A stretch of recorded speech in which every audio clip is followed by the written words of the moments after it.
And that's because you did want something, didn't you? I didn't want anything and I didn't get anything. Sitting here today, you have not donated the $7 million, donated, not pledged, donated the $7 million divorce settlement to charity. I use pledge and donation synonymous with one another. But I don't. Ms. Heard, I don't use it synonymously. That's how donations are paid. Ms. Heard, respectfully, that's not my question.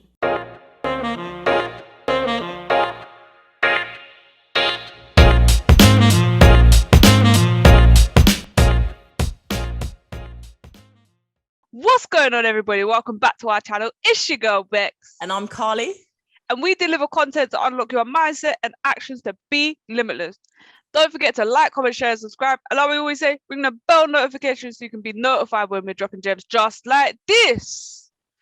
Boom! And we are back, another week, another video, and this week we are unlocking a new internet celebrity, a very unlikely one at that, and that is the lawyer of Johnny Depp, none other than Camille Vasquez. And she has come on the scene, and I've seen mostly very, very positive comments. There's been a few which we'll touch on, who are not so keen on her approach, but she's come in and absolutely created a storm with this case.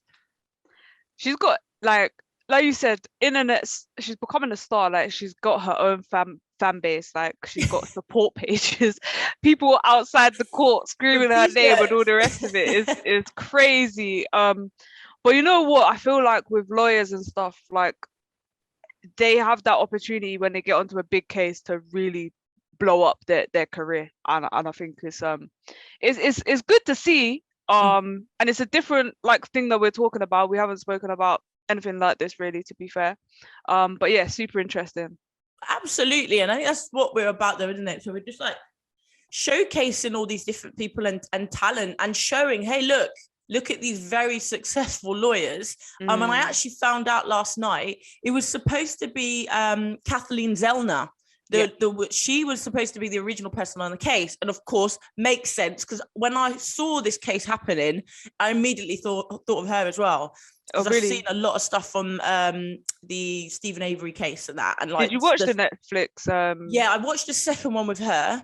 I don't know. I know we're talking about creating a third one. I don't think it's come out. I haven't watched it, but I just saw about it. Oh, mate, the stuff she was talking about and was raising, you're like, oh my God, yeah. Like, you can really see why she's like top, absolutely top. And she is known for overturning wrongful conviction. So I'm not surprised Johnny went for her first, but his other lawyers suggested it's too late in the game. And that's when Camille was brought on, and great decision still, because she's absolutely smashing it. I think Kathleen actually also made comments about how well she was doing. Yeah, she actually tweeted saying, Camille is the unrivaled star of the Depp case. Her measured tone, incisive questions, total command of the facts, and clear belief in her client is laudable. And you know what, like, how, for me, like, even just going back to Kathleen, that's amazing to niche down into saying, do you know what, I'm going to help the people that have been wrongly accused. It's kind of what Kim Kardashian is doing as well, right? Is helping, like, people of color, like, overturn wrongful convictions. So I think that's sick as well. I understand why he would have been looking to go for her. Yeah, no, definitely, absolutely. And she's got some mega cases, absolutely mega. But it always impresses me how they think and how they look at stuff. Like, why didn't that lawyer think of it? What is different about their mind and their thought process that they've been able to do it? I find it incredible. So a little bit about Camille then. So she's 37. She looks a lot younger, to be fair. She's 30 from California, born to Colombian parents. So she graduated in 2006 from USC, and in 2010 from Southwestern Law School in LA. And she's one of 9 attorneys on this case. Like, it's incredible how many work on it. But in 2021, she was named one of Best Lawyers Magazine's one to watch attorneys. And who even knew that there was even such a category of this? I took that note as well, and I was like, but who even knew that there was a category for best lawyers? It's mad. It makes sense though, because most industries do have, but you just don't, because obviously you're not in it, so you don't think, but yeah, so those people in that industry have even rated her as one to watch. And then 2022, she's proven why she was voted for that. I feel like law is totally different, like in the UK compared to America, though. I think so too. Like all the defamation cases and stuff, like I'm not sure if you really hear of that type of stuff in the UK, unless it's just like more quiet. Yeah, it's really a big deal in the US, isn't it? I mean, everyone gets sued for everything, I think, in the US. I was literally just about to say that. You can sue for so much. And have we had any cases where you can have cameras in court?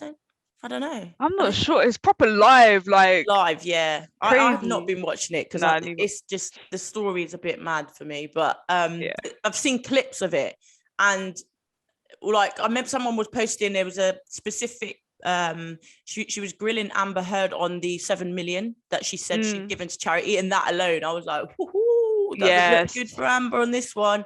So yeah, the way she went about it, and that's actually trended on TikTok. That videos that because she always sort of interjects, doesn't she? They've made videos of her objecting all the time.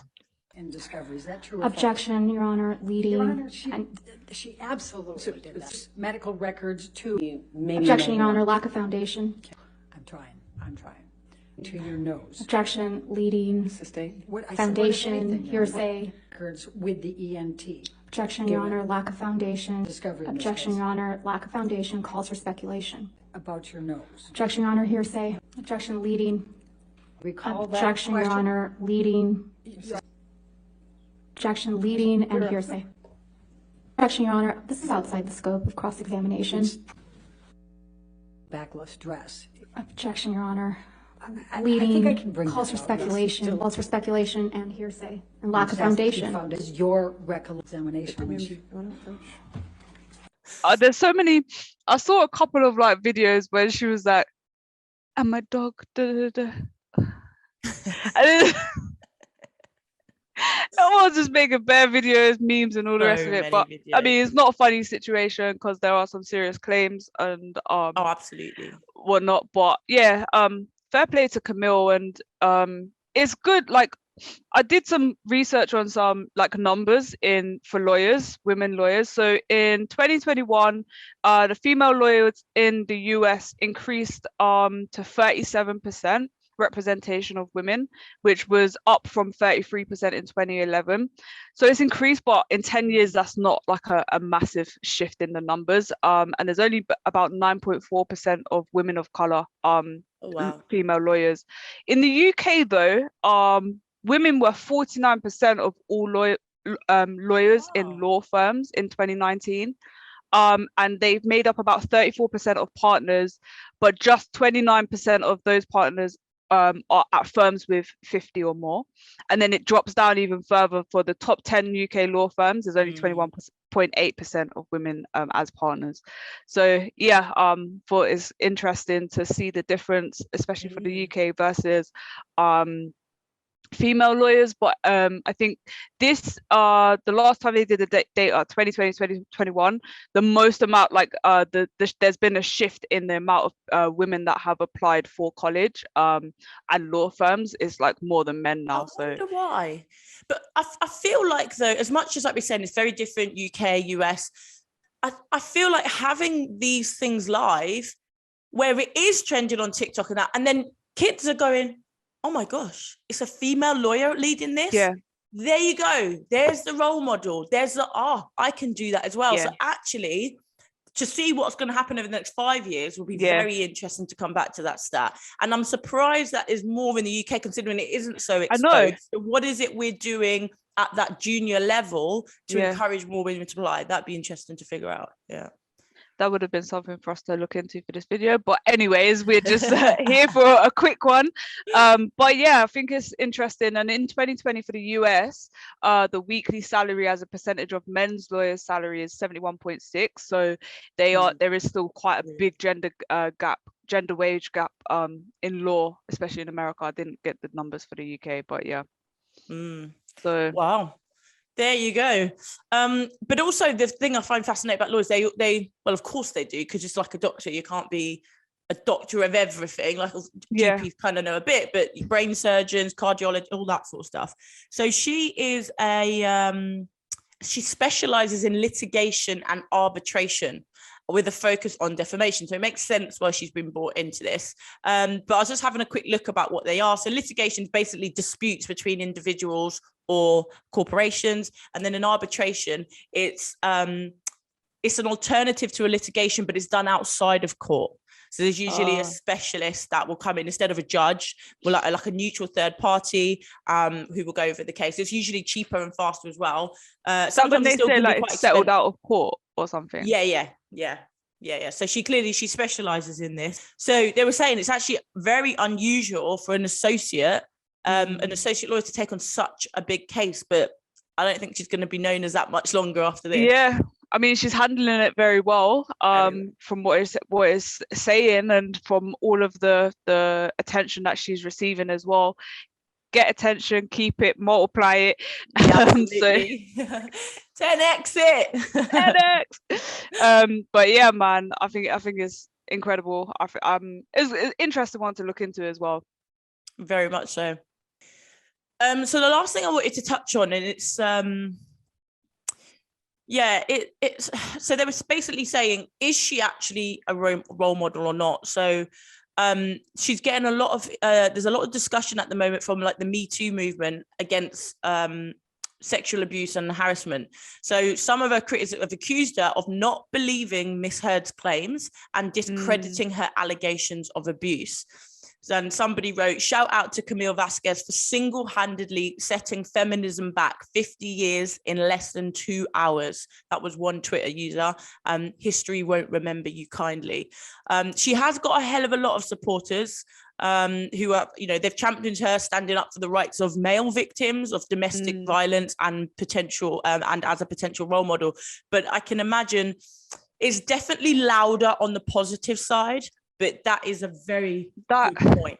That is a very good, and I misunderstood you from when we just spoke before. So they're saying that Camille is basically, the way that she's handling it, the way that it's like the counter to what Amber's saying is, that's a deep one, I didn't even think about that. Yeah. And I wonder how Camille sees that. But then, and I guess this is where you do get some lawyers, full well when someone's done something, you're defending it. Like, you're now trying to get them molested. You're like, I always struggle to deal with that. But if she is in a position, like Kathleen said, where you genuinely do not believe your client has done a word, yes, there's clearly stuff that's been going on, but you do not believe that, then she is just standing up from someone who's been falsely accused. So it's really challenging that. It's really tough. It's a really tough one. So, but I understand both sides. 100%, and it really does go to, what does that individual believe and how is the other person coming across? I mean, you can't really judge a book by its cover, like you definitely can't, but it's a difficult one, and from that standpoint, I definitely wouldn't want to be involved in this case, because you could F it up proper. Either way, like, you could really F it up, and you don't want to put women off if they're being abused and going through all of that. And definitely, if you are going through all of that, reach out for help. Please. Make sure that you just have some courage behind you, and just, you know what I mean, like, don't allow for that. 100%. It's a crazy one though. Yeah, good point though. It's a great point. Yeah, so that's all the topics I have. I thought it was a very interesting one, considering, like we said, she has become almost like an overnight celebrity. But again, it's incredible that a female is leading this, and also an associate one. So it's not even somebody who's been in the industry for as long as a lot of lawyers, and she's come in and absolutely smashed it. So I hope that definitely encourages more women to decide to take this career path. Absolutely. Definitely been interesting and eye-opening for me, especially the stats as well. But that's everything for this week. It's your girl, Beck. And I'm Carly. Thank you so much for watching this week's episode, and we will see you next week. Peace.